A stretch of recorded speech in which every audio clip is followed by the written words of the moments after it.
Ok, en tant que le plus gros nerd de mon entourage, j'ai un ami qui est venu me voir en me disant qu'il voulait avoir le meilleur smartphone possible à moins de 300 €. Et moi, même si je ne suis pas vendeur Fnac, je me suis dit que je pouvais quand même l'aider. Mais je me suis aussi dit que pour 300 €, il allait forcément devoir faire des concessions. Concession voiture, vous l'avez ?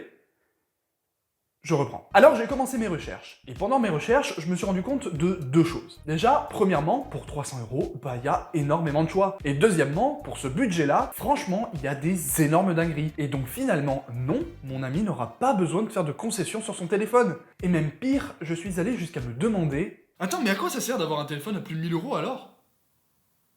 Pour répondre à cette question, on va essayer de comparer deux téléphones. On va comparer le Samsung Galaxy A34 qu'on retrouve très facilement en dessous des 300 € avec le dernier iPhone 15. Pourquoi le dernier iPhone 15 ? Eh bien tout simplement parce que quand on met iPhone dans un titre, eh ben ça clique. Mais deuxièmement parce que en fait le téléphone se vend à 969 €.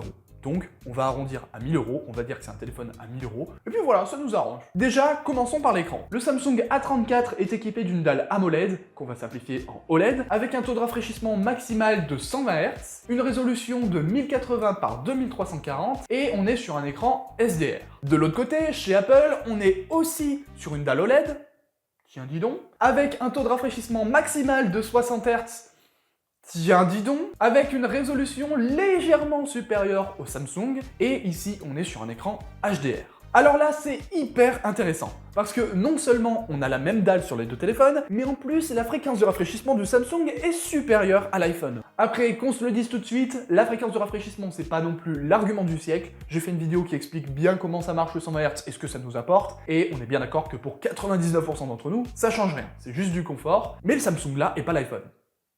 Donc quand même. Ensuite, effectivement, techniquement parlant, l'iPhone a une meilleure définition et offre plus de nuances de couleurs que le Samsung. Cependant, pour ce qui est de la définition, je trouve que la différence est bien trop minime pour qu'un utilisateur lambda voit vraiment une réelle différence. Et pour ce qui est des nuances de couleurs et donc de l'HDR, effectivement, c'est un bon point que l'iPhone a ici, sauf que aujourd'hui, c'est assez rare de regarder du contenu en HDR, alors regarder du contenu en HDR sur un téléphone, c'est d'autant plus rare. Donc pareil, je ne pense pas que ce soit l'argument du siècle. Et rien que pour ça, je vais donner égalité sur le point de l'écran pour les deux smartphones, parce que les deux écrans sont juste géniaux. Ok, maintenant on s'attaque à l'appareil photo arrière. Et pour ceux qui se demandent, oui, j'ai la flemme de faire l'appareil photo avant, donc on va pas le faire. De toute façon, le résultat serait à peu près similaire. Chez Samsung, nous avons trois capteurs photo arrière. Nous avons le capteur principal qui fait 48 mégapixels, un capteur macro qui fait 5 mégapixels, et un capteur ultra grand angle qui fait 8 mégapixels. Sur l'iPhone, il n'y a que deux capteurs photo.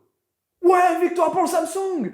Le capteur photo principal est en 48 mégapixels et le deuxième capteur photo est en 12 mégapixels et c'est un ultra grand angle. Bon, en vrai, là je viens de donner des chiffres et sur le papier, on pourrait croire que finalement, la qualité photo du Samsung et de l'iPhone sur le capteur principal, c'est strictement la même. Sauf que, bien évidemment que non. En fait, par les détails techniques pour les capteurs photo des téléphones, c'est complètement débile parce que ce qui fait qu'un téléphone fasse une bonne photo, c'est pas vraiment le détail technique, mais c'est plutôt tout le traitement de l'image qu'il y a en arrière-plan. C'est toute l'intelligence artificielle qui est derrière l'image, si vous préférez. Et donc forcément, sur ce point-là, on a un téléphone à 300 € vs un téléphone à 1000 €, et bien évidemment que l'iPhone 15 fait des meilleures photos et des meilleures vidéos que le Samsung A34, mais sur votre écran s'affiche actuellement 4 images, et sur ces 4 images, il n'y en a qu'une seule et unique qui a été prise par l'iPhone 15, et toutes les autres ont été prises par l'A34. Est-ce que vous êtes capable de déceler la seule et unique image qui a été prise par l'iPhone 15 ? Je vous laisse encore quelques petites secondes pour vous décider. Et bien évidemment, la réponse était la réponse A. Si vous avez choisi une autre réponse que la réponse A, ça prouve bien que la qualité photo du Samsung A34 est largement suffisante pour 99% d'entre nous. Et d'ailleurs, ça veut aussi dire que le Samsung A34 nous propose une très bonne qualité d'image. Maintenant, parlons stockage, parce que j'ai envie de parler stockage. Sur le Samsung A34, nous avons dans la configuration la plus basse 128 Go de stockage. Et sur l'iPhone 15, dans sa configuration la plus basse, nous avons aussi 128 Go de stockage. Donc, point pour Samsung, j'en ai rien à foutre, 1000 boules le téléphone, s'il vous plaît Apple, mettez-nous au moins 256 Go de stockage. Surtout que pour le Samsung, on peut étendre le stockage avec une carte SD allant jusqu'à 1 Tera, tandis que sur l'iPhone, on peut encore se brosser le cul au lac. C'est une expression de daron, j'en ai rien à faire, mais point pour le Samsung, et j'espère que vous me comprenez. On continue avec le processeur. Au niveau du processeur, le Samsung A34 est équipé d'un MediaTek Dimensity 1080. Point pour Samsung. Non, je rigole, après on va me dire que je suis pas impartial. En réalité, bien évidemment que l'Access Bionic de l'iPhone 15 roule tous les matins tel un G63 sur le processeur du A34, mais est-ce qu'on a vraiment besoin d'autant de performance dans un téléphone ? C'est une vraie question, peut-être que vous allez me répondre oui, mais personnellement je ne pense pas. Par exemple, actuellement sur votre écran, on a un petit comparatif de vitesse entre le Samsung A34 et la 14 Pro. Je suis désolé, j'ai pas trouvé le 15, mais je suis désolé, on peut pas vraiment dire que le A34 est lent. Alors bien sûr, si vous jouez aux jeux vidéo, l'iPhone 15 aura de bien meilleures performances par rapport au A34. Mais personnellement, je ne vois pas tant de gens jouer aux jeux vidéo que ça sur leur téléphone, donc je pars du principe que si vous aussi vous ne jouez pas aux jeux vidéo, eh ben on peut largement se contenter de la performance de l'A34.